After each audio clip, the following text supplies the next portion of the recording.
Hey everybody, it's Emer Substitute, and welcome to another edition of the Original Free Kick as we preview today's contest between Atlanta United and DC United. As always, to follow everything that we do, head to the mothership, the sportsinquirer.net, premier site for news and notes in the world of sports. You can also go to our audio and video content hosts such as YouTube, SoundCloud, Spotify, Google Podcast, and iTunes. And then finally, our social media platforms are always available and updated constantly. You can go to Twitter, Instagram, and Facebook under Sports Inquirer. Just do a search on there, follow us, and you'll be able to keep track of everything that we have going on. So Atlanta United hosts DC United today in an All Eastern Conference contest at Mercedes-Benz Stadium in Atlanta, Georgia.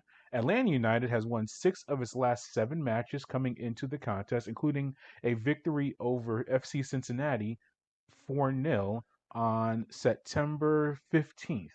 Luis Araujo had scored his first goal for Atlanta United in the contest. He also had an assist. Alan Franco had 3 assists of his own to become the first player in Atlanta United history with 3 assists in a contest, and Joseph Martinez became the third player in club history to reach 100 MLS regular season appearances.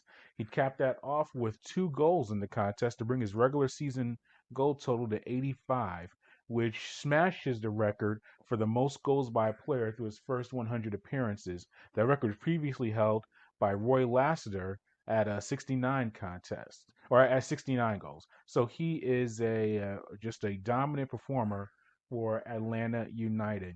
Ezekiel Barco scored his 6th goal of the season in that contest and also has 5th assist, which are already a season high in both categories for Atlanta. So he's been on a roll as well. He has 5 goals and 3 assists in the last 7 matches. So it was a big performance for Atlanta on both ends of the field. We are going to hear now from manager for Atlanta, Gonzalo Pineda, on the victory. Yeah, I would say that yes, it is. It is somehow what I envision. Obviously, having many attacking-minded players on the field help, but as a coach, you have to always think also in the balance and how to control the game. So it's not about putting all the attacking players on the field. It's sometimes putting a good mix of guys that can control the tempo, that can manage the possession, but also that can defend in the few moments that we are exposed on the back. So I think all of that combined is what gave us today the 3 points. Now, coming into this contest and the last one as well was the availability of all MLS performer, probably one of the front runners for Defensive Player of the Year for Atlanta for the league in Atlanta's Miles Robinson. He did not suit up for that contest against Cincinnati, and we asked Gonzalo Pineda at practice earlier this week about his availability for this upcoming tilt against DC United. No, I will announce that I gave Miles a break, and I felt that we felt that he had a heavy load with the national team. He played almost in the last month every 4 games, every 4 days. He had a game in average. He had a lot of miles. We have all the data that supports that decision. So we felt that it was important that he takes 4 or 5 days off and just resting, and he won't be available for this game. He's off, and he's just resting his mind and his body. And we're very Yeah, and when I initially heard that comment, I put on Twitter that Robinson will be available for the match. I put it out there on Twitter land, and then I rethought about it. I listened to it again, and ethically, I had to say that he did not confirm his availability as far as playing. If you want to get into semantics, I think what it is that he is available to play. I don't know if he's going to play. It's a bunch of things going on. But the reality is him that I do have to acknowledge his availability before the contest. So we don't know officially if he's going to be on the field. But Atlanta going into the contest owns a 5-6-1 record against DC United in the history of the two teams. Atlanta is 3-1-0 at home though in the country. They struggle at DC. They're 2-5-0 on the road in this series, but they are actually they are in Atlanta. It is a second and final meeting between the two teams in the regular season. What I'm trying to say is Atlanta usually struggles on the road against DC United, but they did win their contest on the road last month on August 21st by a score of 2-1. Joseph Martinez and Marcelino Moreno scored goals in that contest. Now, if you remember also in that contest, that was the first time that Gonzalo Pineda was in the same building as Atlanta United as the manager. His start to his full term leading operation as the manager was delayed due to COVID, but he was in the building. That's what it refers to in the audio quote we're about to play for you now. He was in the building for that contest, but Rob Valentino was the interim manager at the time. But here's Pineda on facing DC United and what he picked up from that contest on August 21st. It's a very, very good team in transition, very good team in possession. They create chances with limited touches. They go forward. They try to explode areas on the flanks, and that's how they create their chances for their number 9, Kamara. But ultimately, the midfielders run a lot in behind, and that's something that we are prepared for. We already showed the clips to the players, and I hope we just can be more focused on attacking than defending. But that's going to be the game. Who's going to control the tempo of the game? Who's going to have a stronger center mid to win those duels, to win those battles, to win those possessions?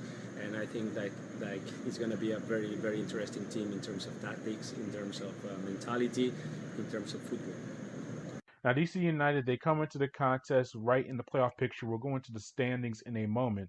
But they won their last contest this past Wednesday on the 15th, 3-0 at home against the Chicago Fire. And that included a first half hat trick from MLS Golden Boot leader Ola Kamara, who has 16 goals on the season. He has been the best goal scorer in MLS this season. He has had success in the past against Atlanta United. I spoke with Brad Guzan about defending DC United and what the approach will be. Yeah, I mean, I think when you look at them, obviously, first and foremost, you look at the table, right, and what's at stake. So that right there, it changes things in terms of what's at stake and how important the game is. And then you look at them in terms of their players, and they've got quality all over the field, and they've certainly changed their identity this year from years past. And we know that we're going to have to be on our toes and be aware of not only Kamara, but someone like Julian and Areola and these guys that can cause you problems. We have to make sure that we're mentally engaged for 90 plus minutes. So Kamara is obviously their big scorer up front, but Julian Gressel, who all of you are familiar if you're listening to this and Atlanta United supporter, you're very familiar with Gressel and his time with Atlanta, a part of that MLS Cup winning team. He's a big factor for DC United now. So that'll be a very interesting situation for Atlanta to deal with. Yeah, DC United, they currently sit 5th in the Eastern Conference standings with 34 points, 1 point above Atlanta, who's in 7th place. That victory over Cincinnati put Atlanta above the playoff line. The top 7 teams in the Eastern Conference standings do make the postseason, but they are only 2 points out of the being as high as 4th place in the standings, which means the top 4 teams get to host the first round of the playoffs at least. So that's a very big deal to at least be a part of that. So here is Pineda on the team's playoff push as they progress through the regular season. Yes, of course. From now on, every game is like a final, and the players, they need to feel it that way. It's super tight right there. It's crazy. You can win this game and be 4th, but you can lose it and be 10th. So it is just crazy the positions, how tight it is. So we need to deal with that, and we need to win, especially in the games at home. And that's the mentality of the team, which I think I don't have to touch too much.